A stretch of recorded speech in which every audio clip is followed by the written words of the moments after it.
Evening. I'm Kathy Hicks, president of the Walnut Creek Library Foundation.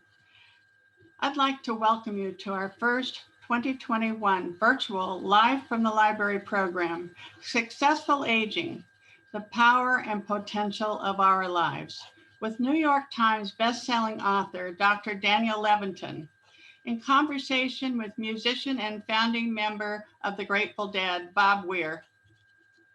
It's wonderful to have Dr. Levitin back with us as he was a guest author at the 2019 Authors Gala. Tonight, they will be discussing the paperback release of Dr. Levitin's best-selling book, Successful Aging, a neuroscientist explores the power and potential of our lives. If you would like to get a copy of his book, books purchased at Flashlight Books in Walnut Creek will include an autographed book plate. Successful aging is a powerful new approach to how we can think about our entire lives and revolutionizes the way we look for life fulfillment as individuals, family members, and citizens. With a combination of medical developments and lifestyle choices, Levitin shows us how we can lead more creative, satisfying lives now and as we grow older. Dr. Levitin is a neuroscientist, cognitive psychologist, and best-selling author. He is founding dean of arts and humanities at the Minerva Schools of KGI in San Francisco and professor of psychology and neuroscience at McGill University. He has written extensively, both in scientific journals and mainstream press, and appears frequently on national media, including The Today Show, Good Morning America, CBS This Morning, NPR, and others. Bob Weir, one of the founding members of the legendary Grateful Dead, is one of rock's finest and most distinctive rhythm guitarists. He received a Grammy Lifetime Achievement Award in 2007. In 2016, he received the inaugural Les Paul Spirit Award and was honored with the Lifetime Achievement Award from the Americana Music Association. In 2017, Bob was named a United Nations Development Program Goodwill Ambassador. He is currently a member of Dead and Company, which features Grateful Dead members Mickey Hart and Bill Kreutzmann, along with John Mayer, Oteil Burbridge, and Jeff Chimenti. If you enjoyed tonight's program, consider making a donation to the Library Foundation. Visit our website, www.wclibrary.org, and click on the green Donate button at the top of the screen. Two of our board members, Cindy Jordan and Jim Moore, have agreed to match the donations we received tonight, up to $500. So your donations will be doubled. The link is also provided in the chat box for your convenience. Without further ado, please join me in welcoming Dr. Daniel Levitin and Bob Weir. Am I on? Yeah. Hello. Hiya. Thanks for joining me here. This is going to be fun. Let's hope. Well, welcome everybody on behalf of both of us. And it's particularly meaningful to me that this event is being sponsored by a library and an independent bookstore, because I've come to appreciate them as backbones of democracy. The idea that you can go into a library, you don't have to have a computer or a phone. You can find pretty much anything you'd want to find there. It's democratizing, and it has the added advantage that somebody curated the collection. So it's very unlikely you'll encounter things that aren't true, and it might expose you to ideas you hadn't considered before. Same thing is true of independent bookstores. I spend a lot of time browsing the shelves, thinking that I'm looking for something, and then I always find something else more marvelous than the thing I was looking for. You know, libraries are just fun. I mean, I've got a couple of small kids, and you know, well, they're not small anymore, come to think of it, but I spent a lot of time in recent years taking them to and from the library and wandering around, and there's no place like them.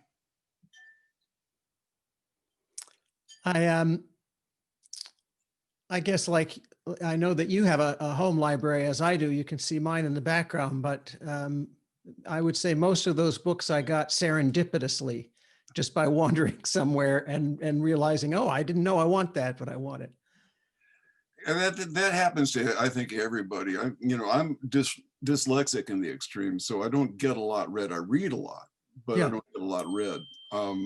That's it's kind of across the board. At the same time, it's also kind of an advantage for me, because I've had to, just learn how to learn by alternative methods to, keep my eyes and ears open for stuff that, and my other senses as well, whatever they may be, in order to inform myself. And so I'm probably a step or two ahead of most folks in that regard. Especially if they're they tend to be bookworms. Yeah, no, I think that's right. Certainly in the world that you inhabit, auditory skills are paramount. Yeah. And I was just thinking, I wasn't going to start here, but hey, folks, Bob and I didn't really have an agenda. We're just improvising here. I was thinking, one of the things that I find special about the music you've made your whole life is that it always feels to me like you're precisely in the moment. That when you're playing a note, whatever it is, chord, when you're playing, you're not thinking about what happened a minute ago or what's going to happen. You're really in the moment. And I would call that a superior auditory skill. Does it feel that way on the inside? Well, yes and no. There's part of me that's playing, if I'm playing a line, that line is probably not like it's the first time I've ever played that line. And it's probably not the first time anyone has played that line in that situation. And then you go into the heritage, the musical heritage of where that line came from, and the whole genre of music that grew up, that line grew out of. And so all that's going on in the background. And then where that whole heritage is headed is going on in the future. And so, yeah, I'm in the moment, because really, I'm just listening to the sound of my instrument and trying to see what it's telling me to do with whatever I'm working with, because the sound of the instrument, it tells you what to do, or at least me. And so that's where I get lost in the moment. That's where if I listen to the sound, just listen to my instrument, listens to what it's telling me, that'll erase. At the same time it erases, it also brings to the fore all that heritage of where the music came from, where it's headed. Am I being clear? It makes perfect sense to me. And I'm thinking of this as a metaphor for life. Of course, the Buddhists say one should be here now and live in the moment. And the key to happiness is to not obsess about things you've already done or worry about things that you can't control in the future. I wonder to what extent that mindset is able to spill over into your daily life outside your musical life. Pretty much. Well, the daily life does have its concrete markers that you have to get past. You gotta fluff up in the morning. You gotta get ready for the day. You know, there are certain markers. You got to eat. You got to do this, that, and the other. Get your laundry done. Get the car to the shop. All that kind of stuff. That in music, there are similar situations. Or in art, say, there's similar situations. So I guess it's all the same. after rambling a little bit. So I wrote this book because you're 10 years older than I am. Yeah. I just turned 63. And I wrote this book because my parents, who were in their mid 80s, well, they were at the time I wrote it, said, you're a smarty pants neuroscientist. What advice can you give us? And I couldn't find a book that brought all the neuroscience and new health research together. And so I wrote the book that I wanted them to be able to read. And then I realized as I was writing it, I kind of need it too. And of course, I talked to a number of people who were over 80 who I thought really had things figured out. If you'd been older, I would have interviewed you for the book too. But, you know, I talked to like the Dalai Lama and our friend George Schultz, our friend Judy Collins, who had just turned 80, and got advice from them. But it occurs to me after you were featured in Men's Health magazine as an example of healthy living, I probably should have talked to you. So let me throw it to you. I'm 10 years younger. If you had to give advice to me or your 10 years younger self about how to be happy and fulfilled and energized in the coming years, what would you say?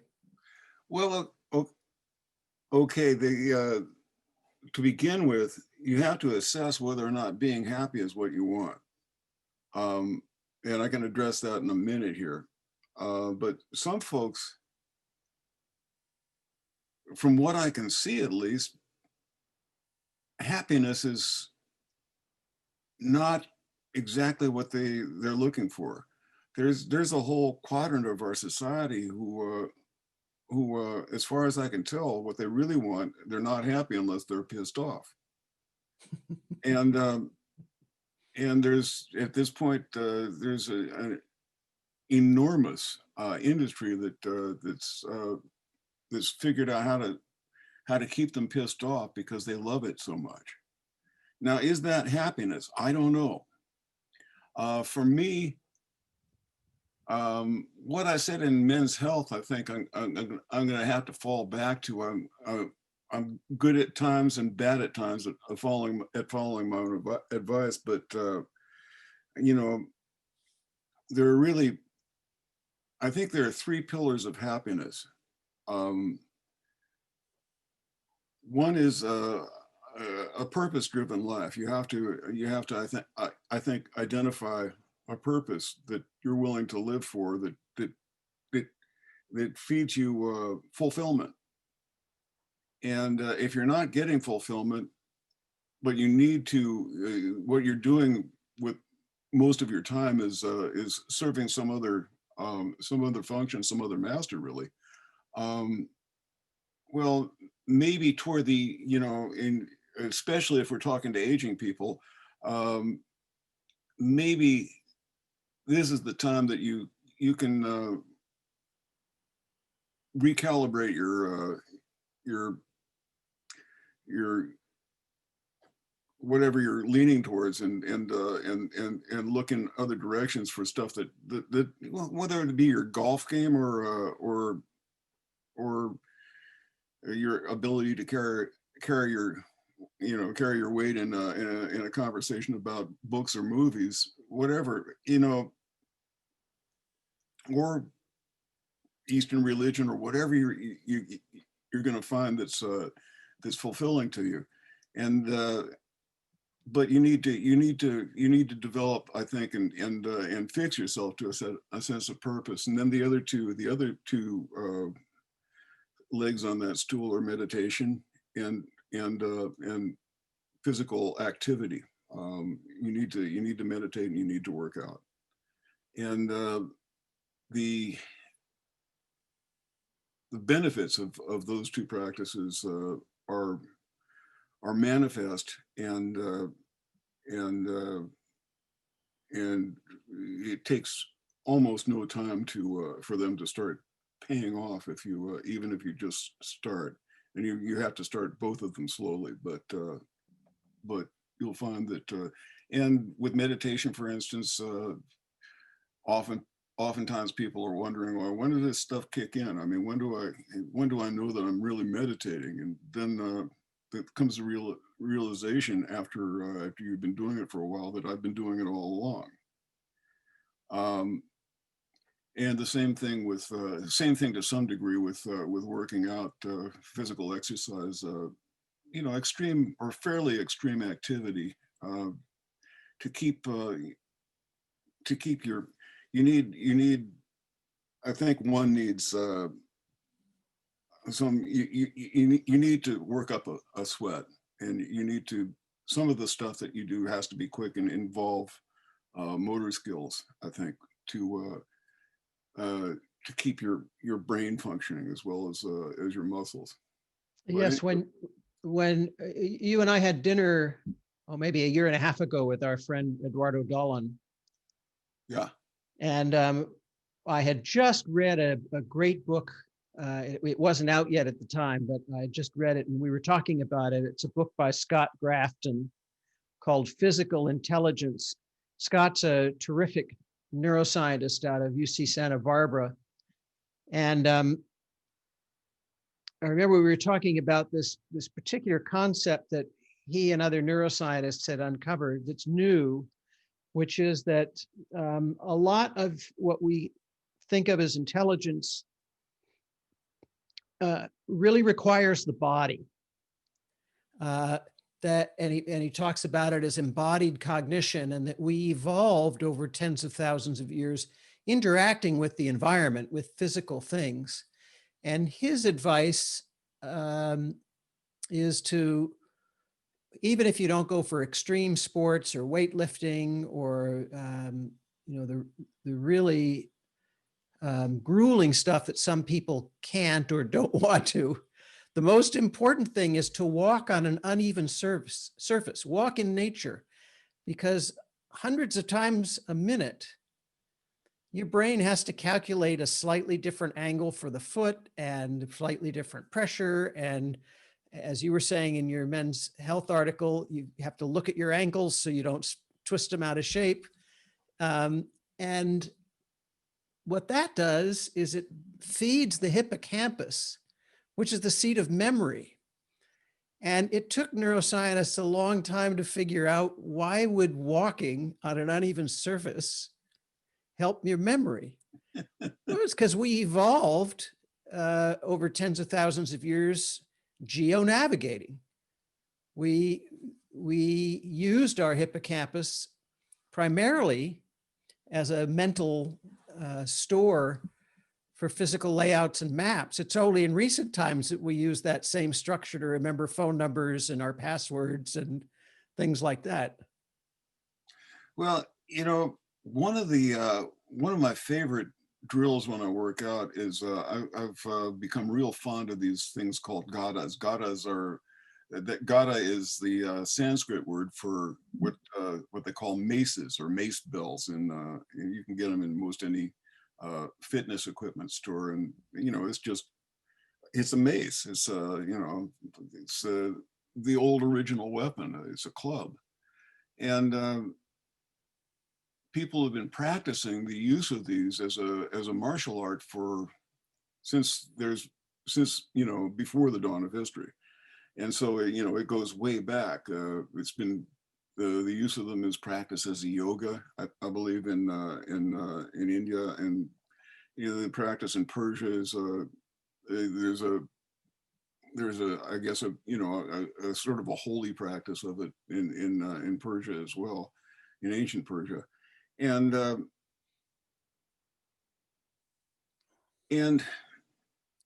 it's what they call circular training.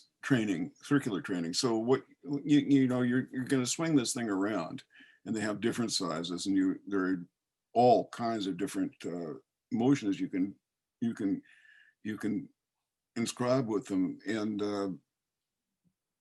and all kinds of things you can do with your body while you're swinging this thing, so that it can be a full body workout. But the thing is, when it's swinging, when that ball end, and say it's a 15-pound ball end is swinging, or a 10-pound ball end of the mace is swinging, there are physics involved, and your brain has to calculate those physics on right now, and make sure that you're not in the way of that ball end, and then calculate how you're going to direct that ball end, and how you're going to go about doing that, and on each stroke, and so it keeps your brain really fully functioning at the same time that you're working your body, and all as this is all happening, when that ball end is inscribing an arc of some sort, it's pulling your joints, and you have to pull them back, and that pulling of your joints causes suction in your joints, and that pulls in bodily fluids that otherwise just don't get there, and so it's amazingly beneficial exercise. And you see, it exercises your head, your body, and brings the nutrients brings nutrients to places that don't otherwise see them in great abundance. When did you start working with the Gada? 4 or 5 years ago, I think.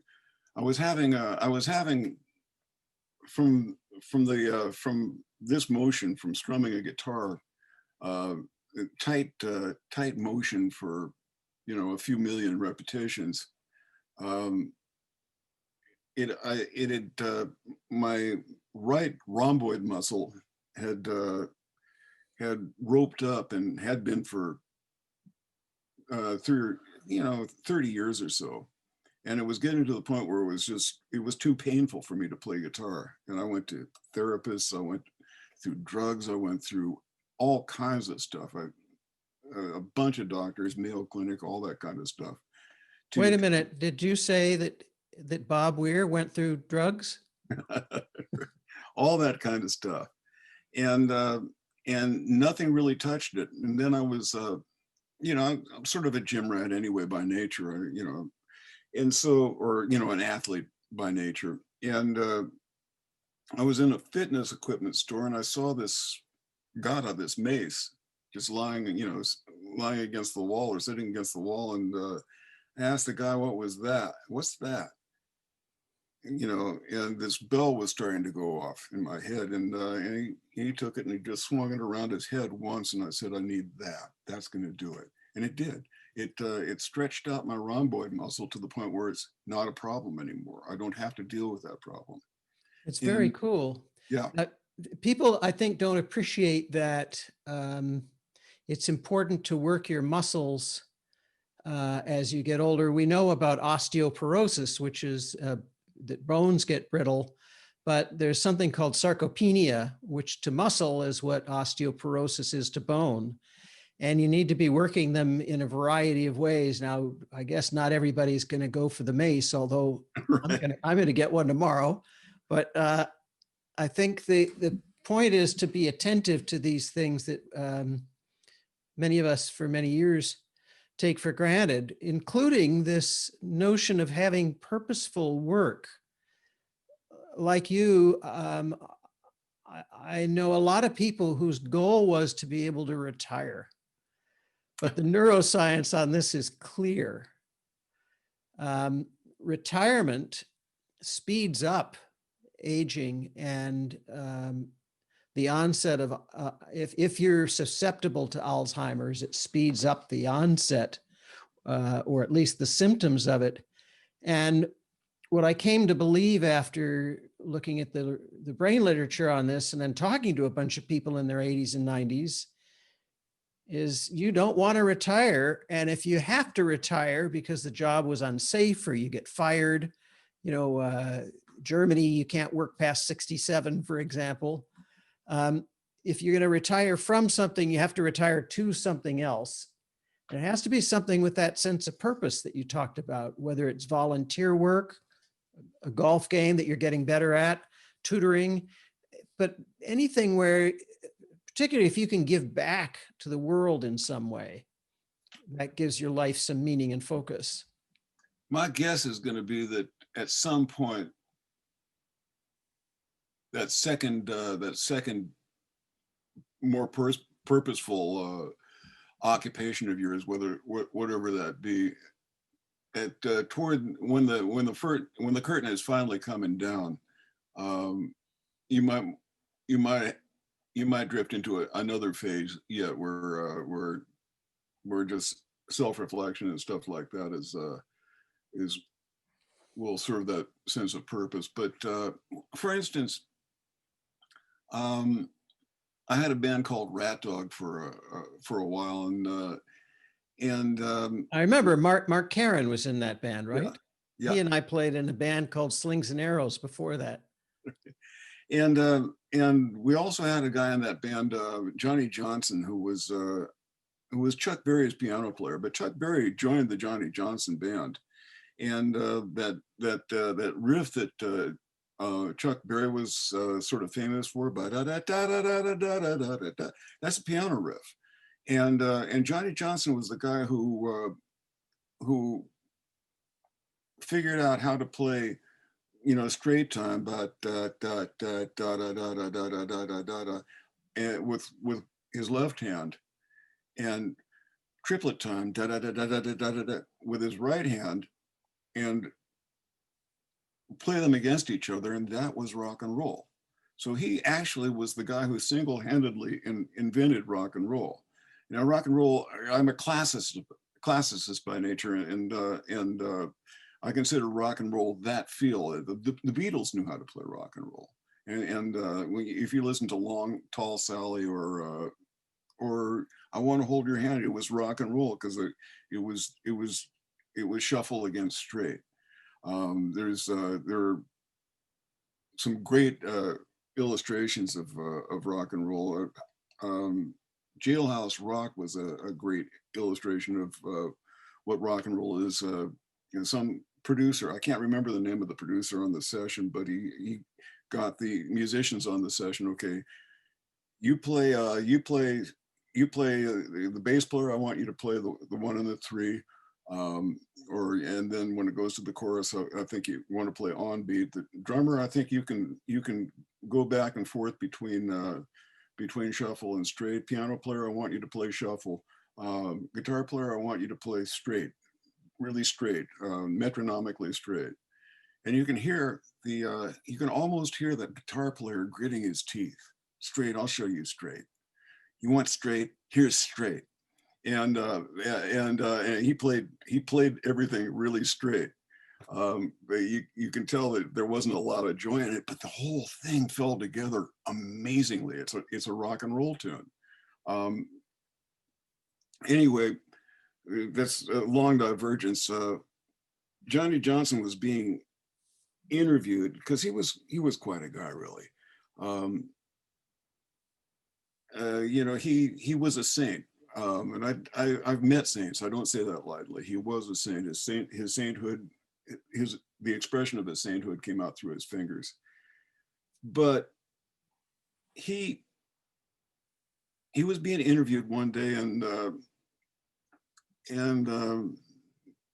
the interviewer said, "Well, Johnny, now you're getting up in your upper 70s now. Have you ever thought about retiring?" And my drummer was walking by at the time, and my drummer said, "What great musician never retired?"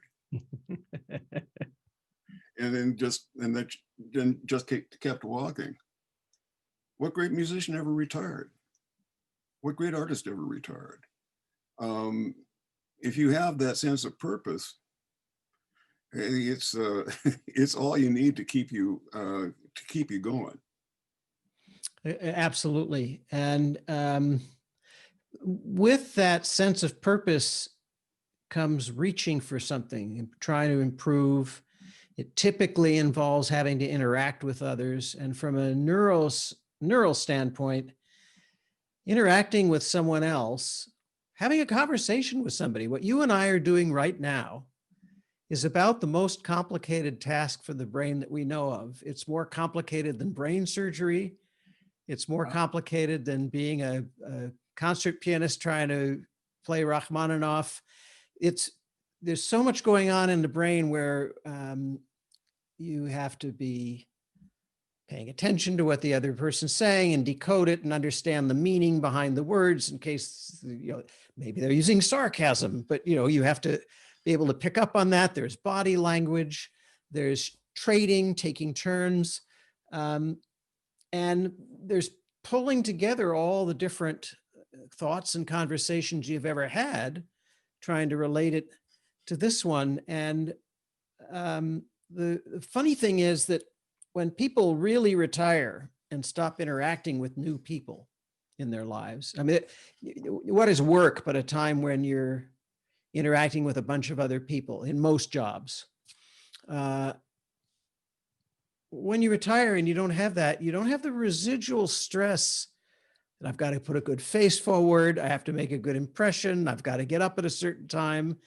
And when all that disappears, it's not the case that stress is uniformly bad. A modicum of stress that gets you out of bed, that keeps you on your toes, that's what you need to keep the neurochemicals in the brain flowing properly.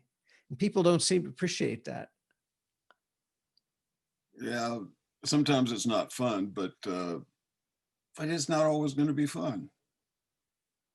Yeah, but I'm wondering, I gotta wonder, the yogis, the advanced yogis, the advanced Zen masters, is it all fun for them?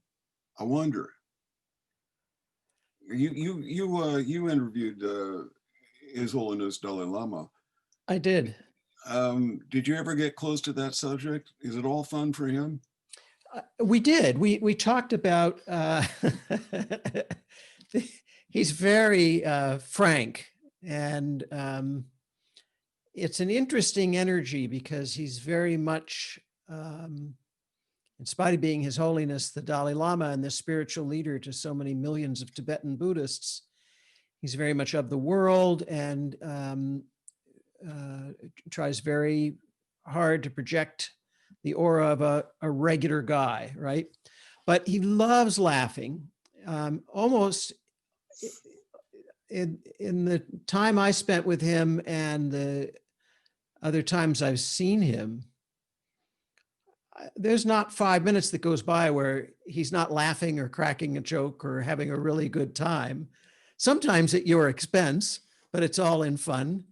But he did also express to me that the part of his life that wasn't fun was the first 10 years when he had been identified as the reincarnation of the 13th Dalai Lama. And he had all this learning to do, and he did not like school. He didn't like his lessons. He was a bad student, and that was no fun. I'll bet they put him through some hoops. Yeah. Boy. But I think the joy, the joy that he expresses just at being alive and tasting some tea and looking at the flowers and meeting new people, the joy is really something. And it's hard not to laugh when you're with him. 50 some years ago, I met Maharishi Mahesh Yogi. Oh yeah, and Sexy Sadie. And he giggled probably as much as Dalai Lama does. He giggled a lot. He was kind of famous for it, and so I guess maybe it is mostly fun for those guys. And for His Holiness, he still has the concerns of what China's trying to do to his home country and his home culture, and I can't imagine that all of that's fun to deal with, but maybe it is hard to say. Well, you know, he's not just the spiritual leader, he's the head of state for the Tibetan government in exile. And he's in a compound that's guarded by military because the Chinese are trying to kill him, and they have been for decades. But he seems, you know, he spends 4 hours a day meditating, and a good chunk of that is practicing compassion for his enemies. Yeah. And so the sense of gratitude that he cultivates and the sense of compassion, even for somebody who wants to kill him,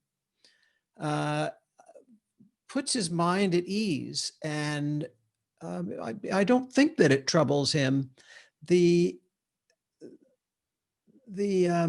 know, I said to him, well, okay, you know, he doesn't believe in violence, of course, and he doesn't believe that you should kill somebody. And I said, okay, the Chinese, you know, secret service breaks through your compound and they're coming at you.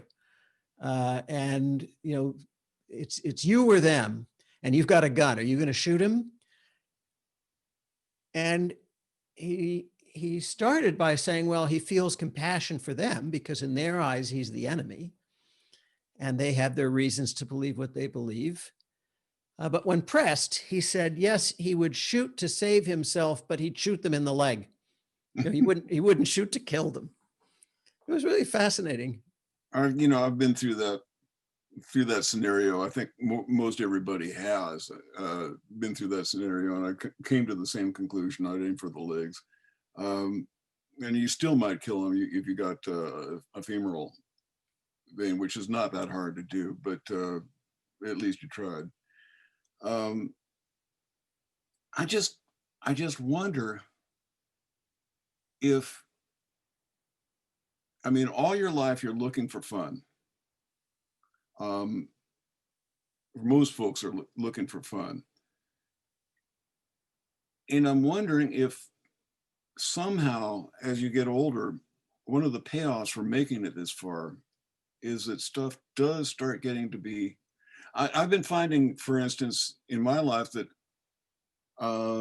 projects that I thought when I was younger were just completely out of my reach, off the table. You know, a major orchestral work, that kind of stuff. And I'm finding that, no, it is within reach. And this is demanding. These are demanding undertakings, but and that's just one of them. I got a bunch of them. These are demanding undertakings, but at the same time, they arouse something a whole lot like fun.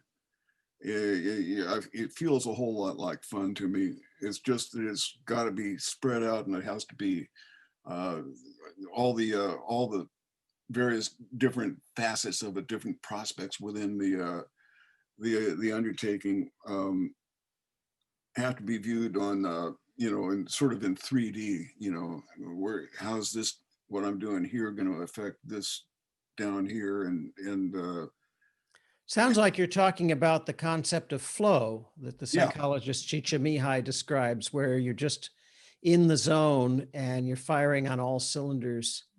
And Csikszentmihalyi and others have said happiness and fun are things that you primarily experience retrospectively. In other words, yeah, if you're caught up in the moment, you're not going to say, gee, I'm having fun. That takes you out of the moment. right. Well, you know it when you're having fun, and there are moments when you know you're having fun and you're still doing it. I'm having fun now.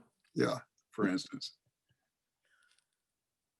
So So do you feel you're a keen observer of your own mental state and brain? Do you feel that your brain chemistry has changed over the last 10 years in a way that you could describe? I think so, yeah, a little bit. What I'm trying to do now is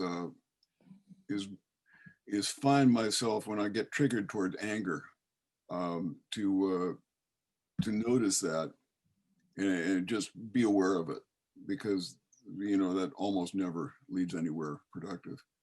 And, you know, with, you know, I don't have as many years left as I used to. And so being productive is important to me with what time I have left. And so there are some things like anger that I can probably, if I can park those somewhere in history and leave them there, that'll probably be a good thing for me to be doing. Well, the brains, you know, brains change all the time. Your brain, it's not just it's a myth that the brain just decays after a certain point. There are compensatory mechanisms that kick in. As we get older, we might get a little bit slower at retrieving names, but other things kick in. We're better at solving problems. We're better at pattern matching. Yeah. And we're better, the neurochemical systems change and shift around so that most people after the age of 60 begin to experience more gratitude, more compassion. Not everybody, there's a few cantankerous old misanthropes or, you know, unhappy people, but as a rule, people get happier. And across 70 different countries that were studied, people report that the peak age of lifetime happiness is 82. Oh boy. Yeah.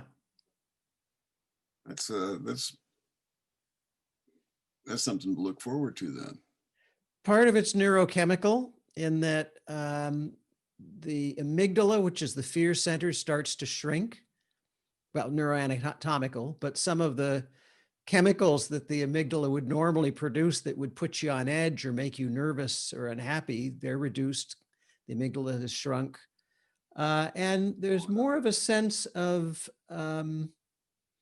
being in the moment. My father's 88 now, and he's still teaching at USC as a professor. They just gave him a 2-year extension on his contract.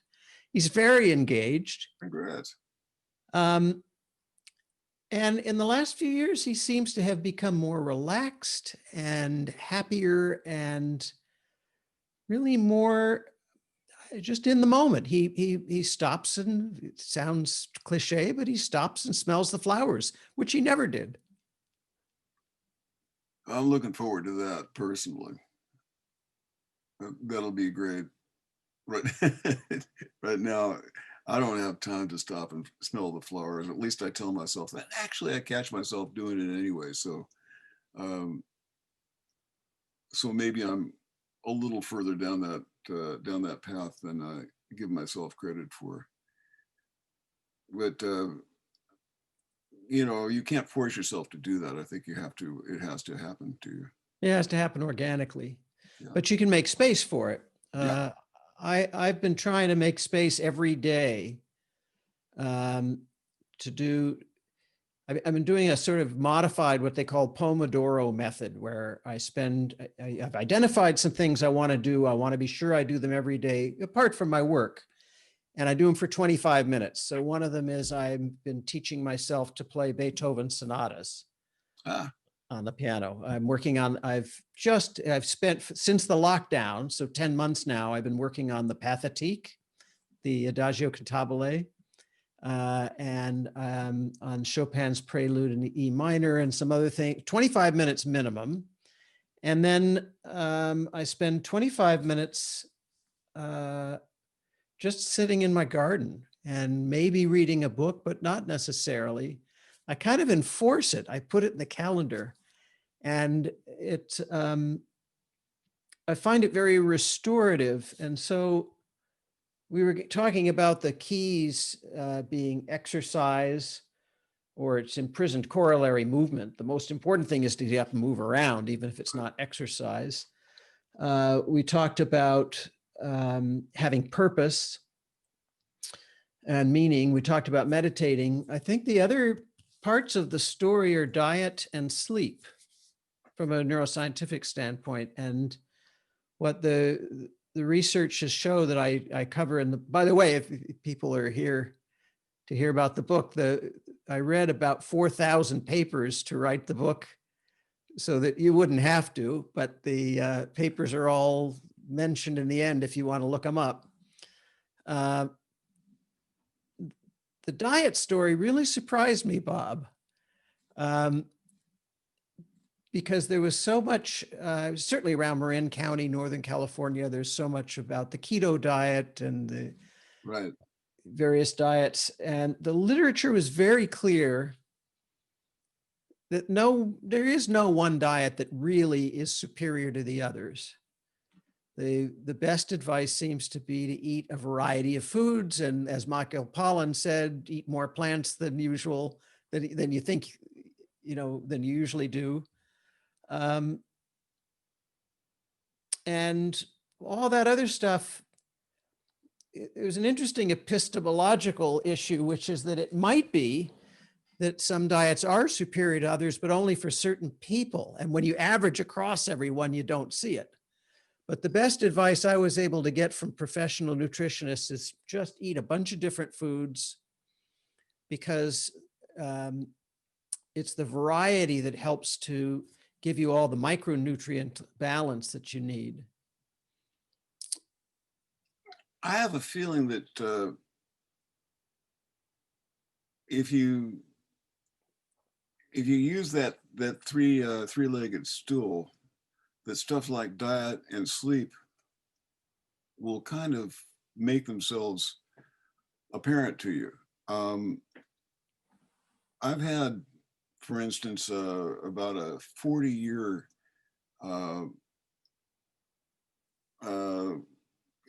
scuffle with sleep, and I don't know exactly how it got kicked off. Maybe drugs were involved back then, but I was never that big into the stuff that would cause that. I think I really did have some sort of sleep disorder, or sleep impairment, I guess they call that these days. But I've been finding that over the last few years, as I get older and I'm not supposed to be able to sleep as well, and I'm actually,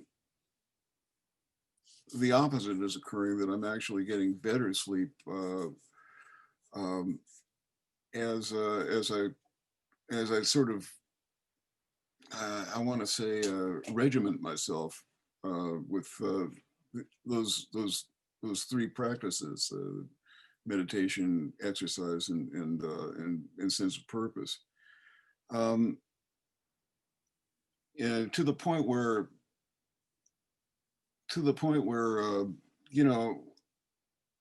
things kind of sort themselves out. If you find yourself, if you find your core, if one finds one's core, then things kind of tend to sort themselves out pretty organically, pretty naturally, to the point where I found that what has made sense to me, just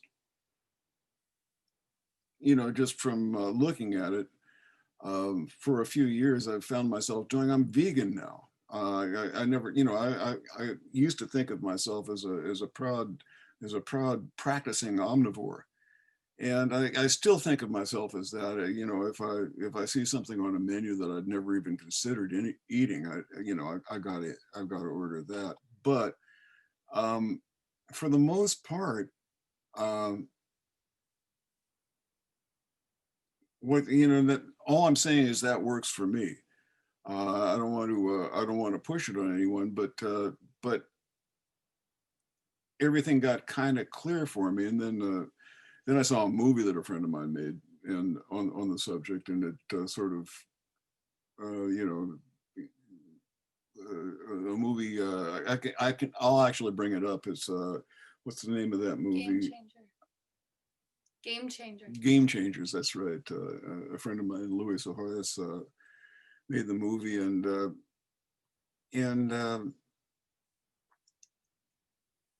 that the next day I was okay.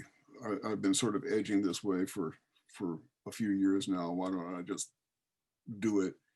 And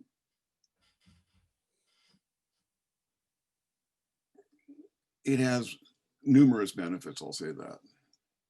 That's for sure. That's And you know, if in the act of finding your core, you have to go to you decide that you have to go to an Inuit diet, what the Eskimo diet, you know, all flesh, because that's all you can get up there, you know, traditionally. Maybe that's where it takes you. I don't know. I had a good friend, Owsley Stanley. That was his diet. He was all protein. That was it. All animal protein at that.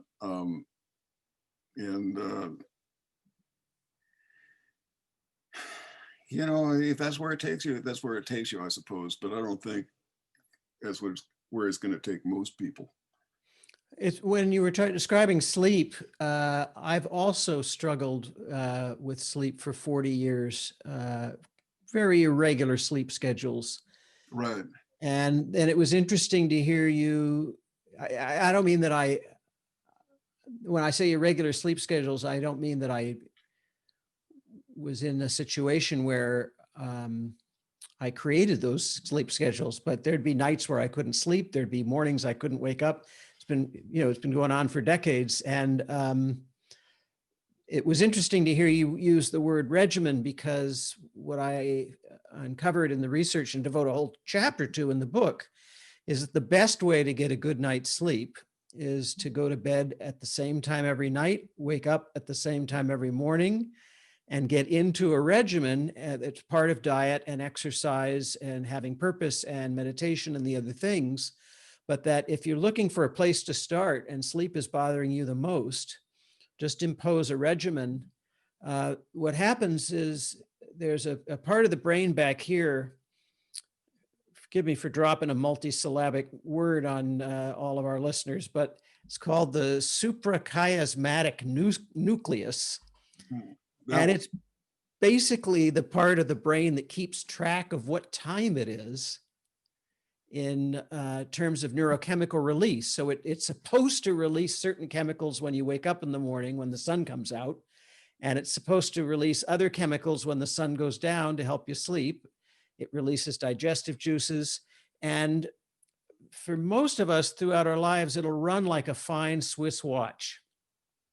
But after about the age of 55, it begins to run like a cheap, not Swiss watch. And it gets ahead of itself and it's behind. And the way to retrain it is to be more regimented about the sleep schedule. Well, I've been able to do that too since COVID set in, to some degree. And there are only occasional nights when you know, I'll wake up and I know I'm up. That's that, you know, and I'll wake up in the middle of the night and I can tell that there's no point in even trying to go back to sleep. I'll have to catch up some other time. But when they say that's a part of sleep hygiene, don't stay in bed if you're not sleeping. yeah. Get up, clean the house, read a book, whatever. My doc tells me, you know, just party it up, go do something that you want to do. Yeah. You know, it's going to be the middle of the night. Nobody's going to disturb you. So just go do something you want to do. And that's, I think that's sage advice. But for the most part, yeah, I've been making pretty good progress with my overall sleep hygiene business since COVID set in and made it possible. But because in my line of work, that schedule regimentation is not a move on the board. Yeah. You're going to be dealing with different time zones. You're going to be dealing with the rock and roll schedule as opposed to what I naturally do when I'm at home and all that kind of stuff. When I'm home, you know, I'm up with the sun. You know, it's natural. It seems right. You know, I like the daylight for that matter. But that, you know, when I'm on the road, I'm up at noon because I have to be sharp. My business hours are from basically from 7 till 10 in the evening. My office hours and are 7 to 11 in the evening, and that's when I've got to be sharp, and I have to sort of rearrange that. And then after you've been sharp from 7 to 11, you have to figure out how to calm down and Yeah. get ready. It's a bad cycle. Right. But there have been musicians over the centuries who've had to somehow successfully deal with this if they want to stay in that line of work. And successfully age. I'm looking at people like Judy Collins, who is 81 now, and I accompanied her and Stephen Stills for part of their tour. They were trying out new material all the time. There's a number of artists. I mean, Grandma Moses being the famous case, but painters who started late in life. And well, Joan Baez just turned 80. Yes, she did. Yeah. And she's in pretty spectacular shape. And then my old pal Ramblin' Jack Elliott, who's he's pushing 90 now. He'll be 90 in a few months, and he's in pretty excellent shape, all things considered. He's fun to hang with. He's very interactive. I bet I could beat him at tennis, but pretty easily. But there's some stuff that I'll that he can just sit down and do that it's probably beyond my reach. Yeah. And so he's a hero of mine for that reason. Yeah, I admire people who keep trying something new, and in whatever field they're in. George Shultz, for example, who had been an architect of so much militarization of American efforts in Afghanistan and Iraq, told me for the book that looking back on 50 years of American foreign policy, he really regrets the role he played in militarization. If only we had spent a fraction of that money on building schools and hospitals. And as you know, he's writing op-eds about carbon tax and climate change. This is a person who is super smart, was quite conservative, and is pushing the boundaries of the way he views his life, and willing to change his mind, which I think is really an admirable thing. Yeah, he's one of those repubs that you actually have to respect his point of view, because he sees a lot. It makes me want to try to step in there and help him revive the Republican Party somehow, because back in the old days, the Republican Party was they had an integrated or a worldview with some amount of integrity that was there that they thought would better serve the greater good, and that's sort of. I don't see that anymore. I don't see that from those folks anymore. But you do from guys like George Shultz. Yeah, and so we have the Lincoln Project, which is yeah. Well, I see that I could talk to you for hours, but I know that we've got some questions waiting. All right, yeah. And so maybe we should turn things over to Kathy, who can moderate questions for either or both of us. Thank you for a wonderful discussion. And we have a number of questions for both of you. But Dr. Levitin, during this pandemic, when we can't be with people, besides the obvious, like doing crosswords and reading, what would you suggest to help stimulate our brain cells to help stave off dementia? I'd start by saying aging is something that starts when you're born, and you're aging at every stage of life, not just at the 60 plus. Or at least I hope you're aging, because the alternative is not so good. And staving off, I don't know that you can stave off Alzheimer's per se, but you can stave off the symptoms and the effects of it by keeping your brain active. And I think during COVID, having something that involves other people is important, especially new people. So everybody has something that they know how to do that someone else doesn't know how to do. I love the idea of older adults tutoring younger adults or mentoring them. Meeting them across Zoom is not nearly as effective at keeping your brain fit as being in the room with them, but it's sure as heck better than nothing. And so I've found that in my own case as a professor, I'm interacting with students all the time. And that's been very helpful to me because there's always a new crop of students and they always ask questions that are difficult. I end up learning more from them than they do from me typically. So I would say that the most important thing, not crosswords, which are solitary, something you can do with others, conversation, maybe a book group, music listening group over a connection, or listen on your own and then talk about it.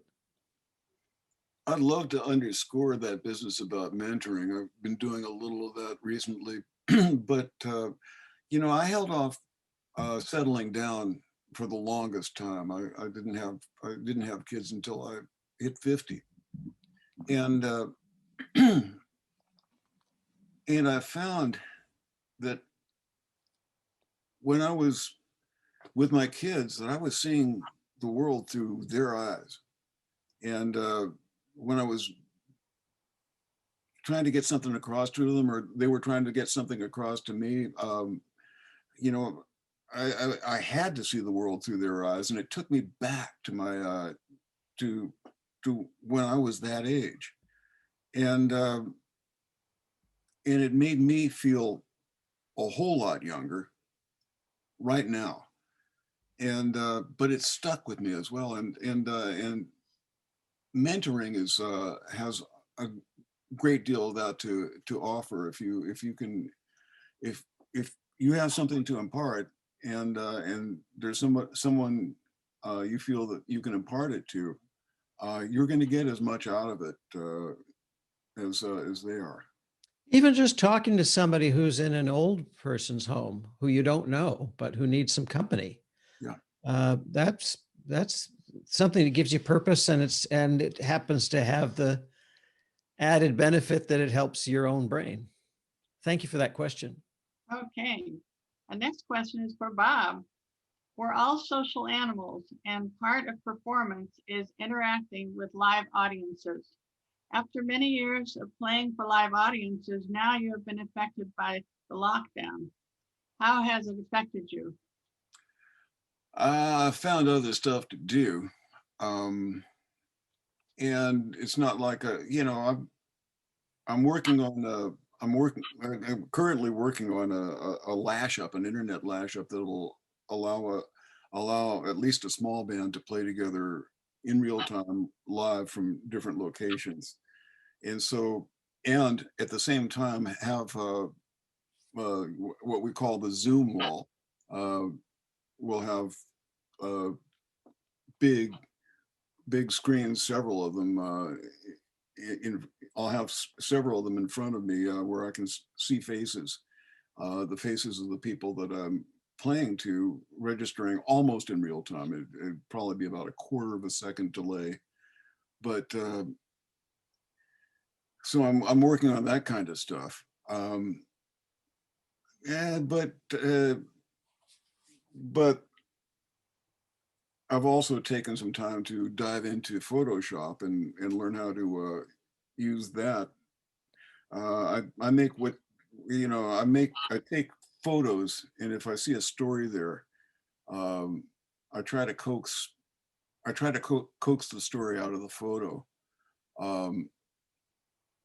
And now I'm at the point I've got sort of a body of work, and I'm trying to figure out how to get that stuff onto canvas, because most of the stuff wants to be pretty big, because that's how I tend to think.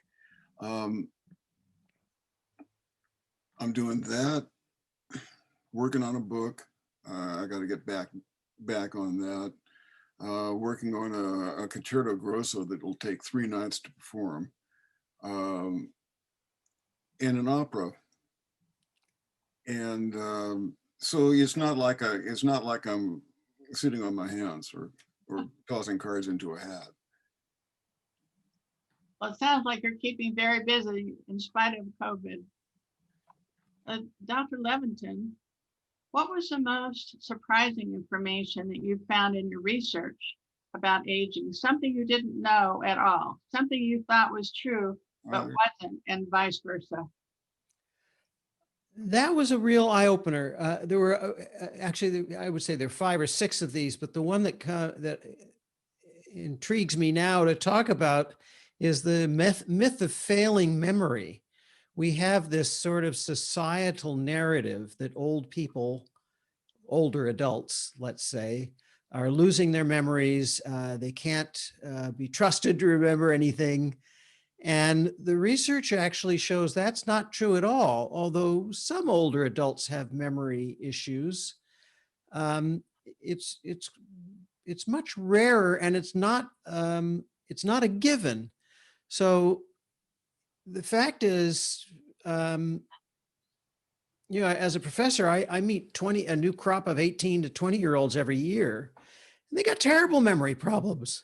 They lose the key to their dorm room. They forget their computer password. They forget what room the class is in.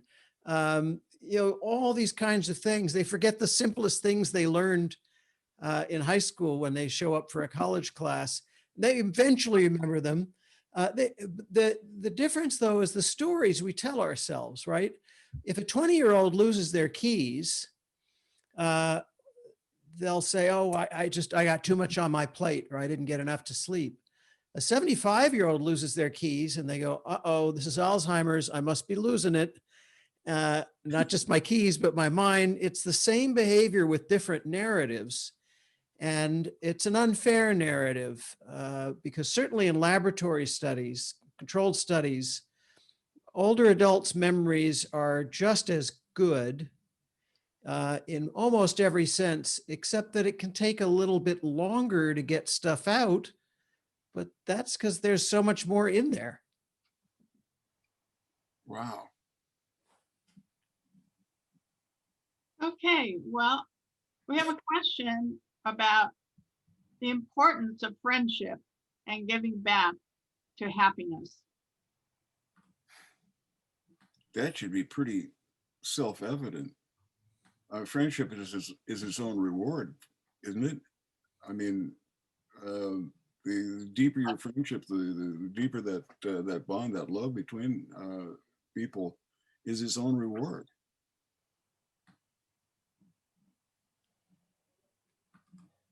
And it edifies the spirit, informs the spirit, and it makes you a bigger, more able being.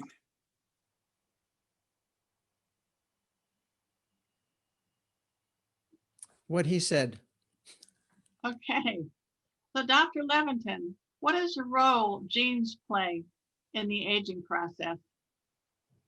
Well, Bob was talking about a tripartite stool with 3 legs. And I guess the 3 legs of who we become in our lives and how we change over the course of our lives, the 3 legs are genetics, brain development, and then the experiences that you've had, which includes a lot of random chance and opportunity. And the genes are contain instructions, of course, for how the brain is going to wire itself up. And they influence things like personality variables. Your genes will influence whether you're more likely to become generous or stingy, or outgoing or introverted, but they're a relatively small part of the story. It's closer to, in some cases, for some personality variables, it's closer to 7% than say 50% or more. And then you've got the brain development and the things that you've learned and encountered, and then just random factors. The good news here is that in terms of your personality, you can change that at any age. There's no genetic determinism, really. It's just a slight predisposition that you can change through meditation or therapy, through drugs, through friendships and experience, if you have the will to change. So this is for a real fan of Bob.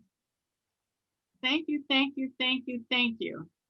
Your music continues to move me, is my favorite after 30 years. I'm sure a lot of us feel that way. The question is, what's your favorite Jerry tune and what's your favorite Bobby song? Okay, that's in a constant state of flux. There's no answer to that question. Any of those songs will sit up and beg on a given night, and it's my favorite. It happens, and then it's my favorite until it happens again, and then it happens again, and it happens again, and so I figured out in my early 20s that there is no such thing as my favorite tune. Well, you know, it's interesting because one of the things that I study is music in the brain. And there is no one song that everybody likes, and there's no one song that everybody hates.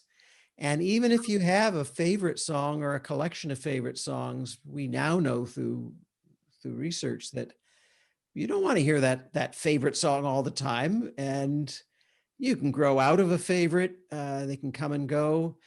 I could listen to Beethoven's Sixth Symphony. I've been listening to it across 50 years, and I still find it inspiring. But when we get off the call, I don't feel like hearing it, even though it's one of my favorite pieces of music. All right, we have in Walnut Creek a 55-year-old plus community with many activities. COVID has allowed for some silver linings of being less busy. What does your research suggest about how to make the most of this time with COVID? Well, apart from the things we've talked about, which include some regimen, making sure that you've got some regimented scheduled time for exercise and movement, for talking to other people, being social, and all the rest that we've talked about. I see this pandemic as a time where a lot of the external structures that normally guide our decisions and behaviors have been removed for most of us.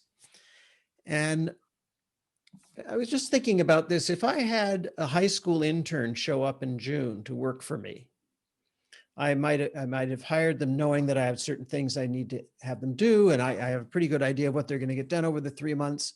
I'm not going to take that high school intern and say, June 1, when they show up, okay, here's what you're going to do over the summer. I'll see you in 3 months.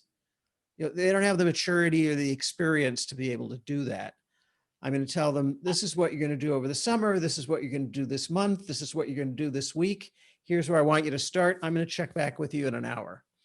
And what I've found works for me and for my wife and many of the people I know is that we have to treat ourselves like that high school intern. We have to make lists of the things we want to accomplish, and we have to check in with ourselves to see that we're doing them. Otherwise, the time disappears. Excellent advice. I've got on my watch a list of things that I need to get to on a daily basis, and it's a checklist, and I've just got to look at it every now and again. I do the same. Okay, well, that leads to the next question. Can you tell us a little bit about what your book writing process looks like, both of you? Well, I'm the newbie at this, so I'll get started. I'm writing an autobiography, and so really, my job is to get up first thing in the morning, really, because I found that that's I've been told this, and I found it to be true that that's the best time to be writing. You can write later if you're onto something, but if you really want your ideas, your thoughts to be fresh, you take them straight from your dream space, and that's almost always a good place to start. And so the closer you get to your dream space, the more authentic you're going to be, I think.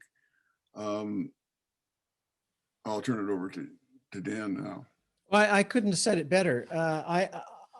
I didn't set out to be a writer. It just sort of happened by accident. But once I realized I was writing books that people wanted to read, I had to come up with a way to take it more seriously and be more deliberate about it. And I fell upon that same thing.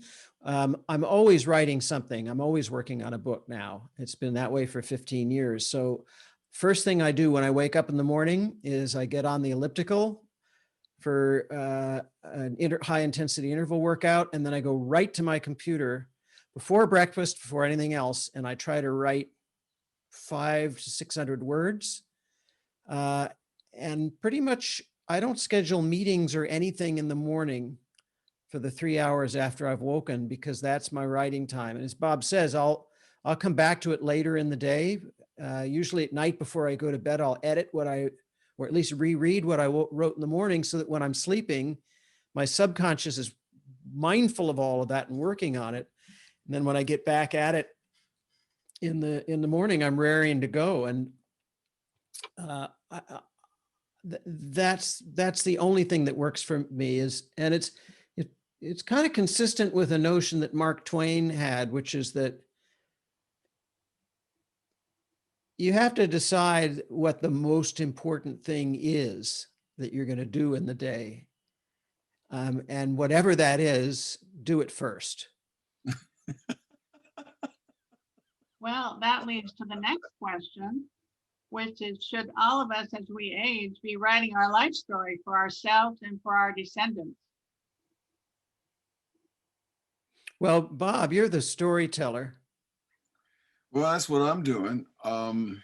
Yeah, why not? Every artist of any stripe is first and foremost a storyteller. Find the artist find the artist that lives in your body, the artist that lives in your spirit, and connect and get to work. Yeah. I've read a lot of great memoirs. I enjoy reading memoirs, but I think the best memoir, a lot of them are by famous people, right? I mean, you read autobiographies of famous people, but the best memoir I've ever read was by Jeanette Walls, who I had never heard of, The Glass Castle. And she just had a story to tell, and she told it really, really well. And so, yeah, I don't think art should be reserved to the few. I think that, the Greeks used to say the measure of a society is the proportion of the population that are actively involved in the arts every day as creators. My wife has an aunt, they're from Germany, and she's getting on, she's in her late 80s, I think, and decided that she wants to tell her life story, and wants my wife to write it all down, because she doesn't know if she'll be able to get it out otherwise. And I'll bet that would make a pretty decent book if it could be tied together and articulated, because it's it's life in Germany during the World War II, and there are numerous exploits and the like that you just don't see these days. You know, people do things that you just don't see people doing these days. Everybody has a story. Everybody has a Yeah. unique life. No two people's lives are the same. And if you can articulate your life, even if it's very different than someone else's, you'll hit the common humanity. They'll find some aspect of their own experience in yours, even if the details are different. And, you know, you may not have, one may not have excellent skills with, you know, with basic punctuation and spelling and stuff like that. I'll bet that, you know, practice makes perfect in that case. You know, once you get into a flow with it, I'll bet you'll get something that's readable, is perfectly readable by anyone.